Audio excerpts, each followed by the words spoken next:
In next years India का M है world third largest economy बनने का and with a GDP of $5 trillion and also plans to add another 2 trillion to its GDP. So the goal is to reach 7 trillion in 7 years. But are these targets are realistic? We say they are. अगर India का growth outlook projection देखें तो central bank ने estimate किया है 7% GDP and a finance minister also set to beat this target and maintain this in 2025 as well. But इसका मतलब ये नहीं कि इंडिया को चैलेंजेस फेस नहीं करेगा. इंडिया को 3 मेजर चैलेंजेस फेस करने पड़ सकते हैं. First is D globalisation.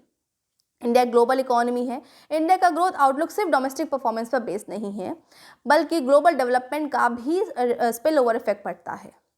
Current scenario की बात करें तो डी ग्लोबलाइजेशन बढ़ता जा रहा है due to some trade wars और some uncertainties in the world economies.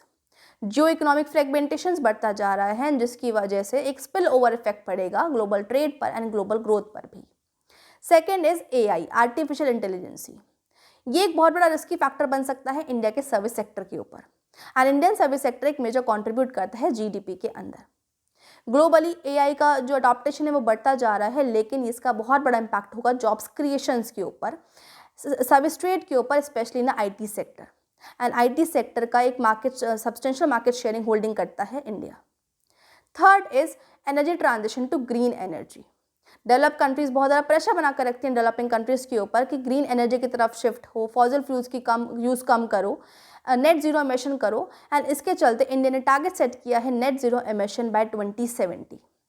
ये ट्रांजिशन लॉन्ग टर्म में तो बेनिफिशियल है लेकिन शॉर्ट टर्म में चैलेंजेस फेस करने होंगे like slow economic growth because of trade off रहता है between slow economic growth and energy transitions के बीच में.